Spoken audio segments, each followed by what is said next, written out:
Welcome to Post Colonial Space. I'm Masood Raja. And today I would briefly like to talk about the recent activity on my channel. If you might have noticed, about 2 months ago, I started posting videos in my playlist on Palestine. Now, these thoughts and videos, of course, were prompted by the hostilities between Hamas and the State of Israel. And I started this series with a clear-cut condemnation of Hamas's actions against Israeli civilians, including the hostage-taking practices. There is no doubt in my mind that those actions are illegal and immoral. Anytime a group or a state targets civilians, to me, is equally reprehensible and immoral. But after the Israeli invasion of Gaza, and after seeing the sufferings of people, especially children in Gaza, the United Nations even yesterday clearly pointed out that majority of the population of Gaza is on the brink of a famine, and that could constitute a war crime. So after seeing all the images and the massive bombardment of Gaza, the densest population on the planet, I made a conscious choice to start speaking against any acts of oppression committed by the State of Israel. That is my stance from now and forever. So within that playlist then, one of the videos, the one about the Gaza genocide and its impact on our perceptions of Israel, sort of went viral. I mean, viral in a sense that more and more people are watching it. Now, this video has so far garnered over 38,000 views. About 2,000 people have liked it, and almost 950 people have commented on it. Now, that to me is slightly exciting in a way because my voice is being heard, but also troubling. Troubling in a sense that when something gets out so widely in the world, even though your message is clear and is based in facts and is peaceful, content like that attracts certain possible responses. Majority of the responses that you see under those videos are positive responses in solidarity with the Palestinian people and by the people who have seen what's happening on the ground and have realized that this could not be morally defended. But what you're not seeing, and what I have been not posting under the video, are the hateful comments. And these hateful comments, range from personal attacks on me, calling me names, and down to racial and other attacks on both sides, on Israelis as well as Palestinians. Now, I've tried my best to monitor and sift that hate out, because personally, I don't feel like it belongs under a video that is trying to question the Israeli actions in Gaza without invoking any kind of hate. So here, I would like to further clarify my stance, because some people basically assume that this stance, this shift happened in my mind suddenly. No, I have always been a strong proponent of Palestinian right to self-determination. But at the same time, I am with President Carter and others who also believe that Palestinians and Arab nations must acknowledge the Israeli right to exist as a state so that the hostilities can be diminished and peace process can be built up. And that's where I stand too. And I'll soon do a series on President Carter's book, Peace Not Apartheid. What I want to highlight through this series, because there are people who comment and say, but what about Hamas? That is what we call deflection. The thing is, the atrocities committed by Hamas are amply reported, covered, and obviously I am not in support of them. But what they forget is that my focus isn't Hamas or their legitimacy. My focus is the Palestinian people and what is happening to them in Gaza, and in long-term peace and honorable peace and the right to self-determination of the Palestinian people. And I would like to also hazard an opinion about politics of Palestine in the last few years. If you look at what United States and Britain were spearheading was, they were spearheading a normalization of Israel's relationship with Arab states, right? So at this point, Jordan already has diplomatic relationships with State of Israel. I think so does Egypt and Qatar. And they were working on Saudi Arabia and the United Arab Emirates to normalize relations to a point where they can have diplomatic missions and acknowledge each other.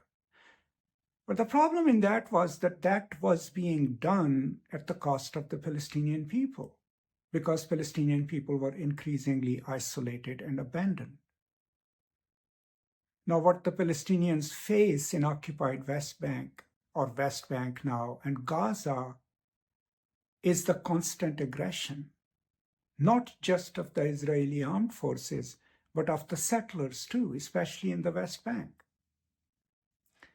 And this constant encroachment onto the Palestinian lands, the daily humiliations of Palestinian life.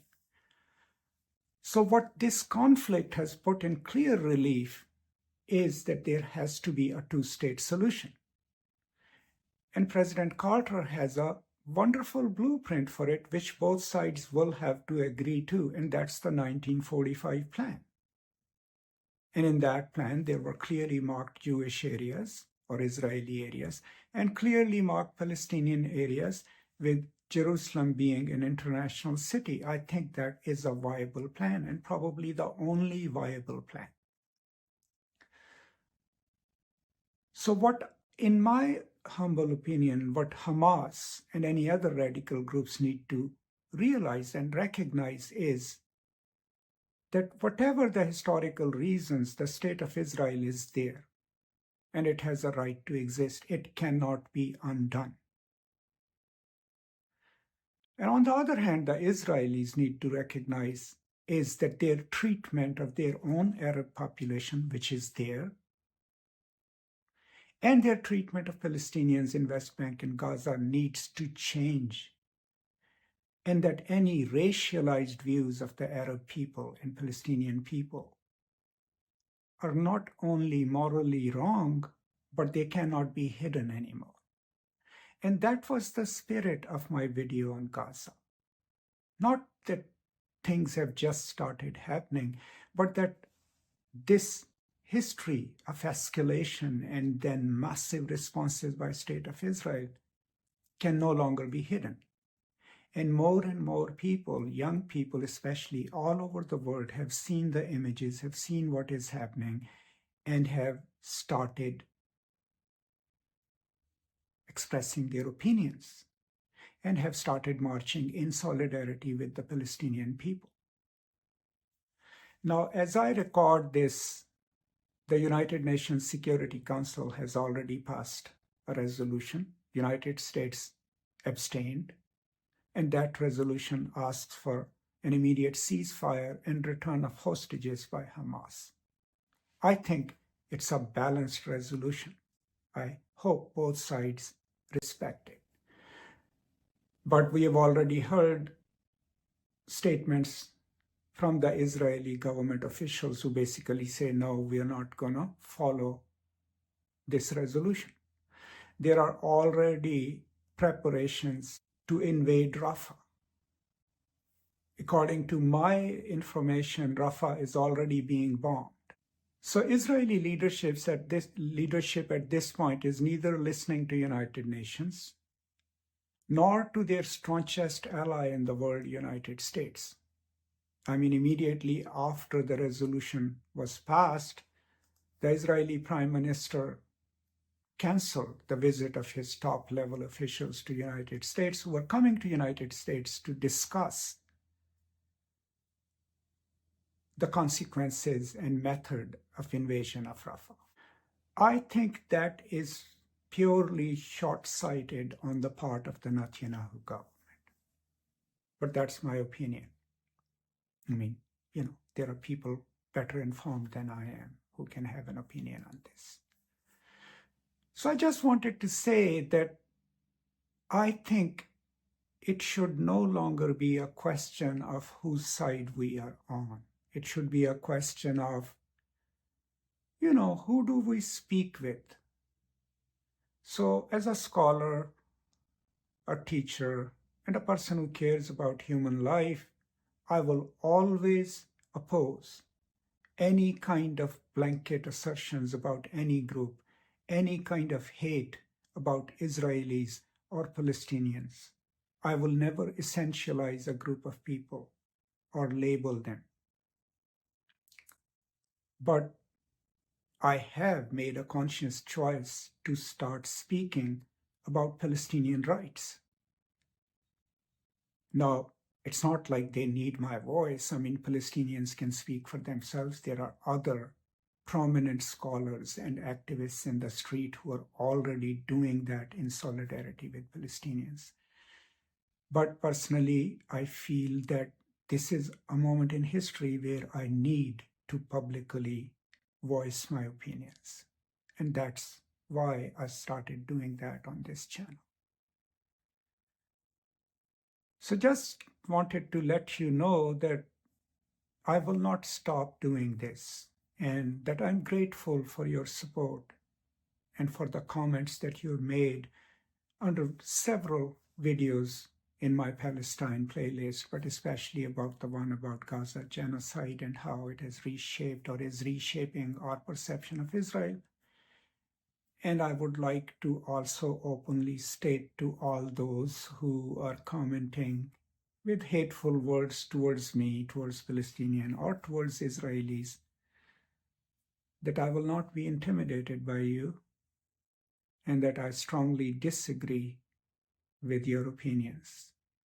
And as far as possible, unless something slips through, I will not allow any hateful comments under any of my videos. If you want to speak for peace and human dignity, be my guest, comment, and the whole world will see it. So that's just briefly a further explanation of my stance and my reasons for it, and also my deep gratitude and thanks to all of you who have been with me in this fight for human dignity and for the dignity of Palestinian lives in Gaza. Thank you so much. Stay safe. Take care. And I will now see you next time. Until then, peace and love.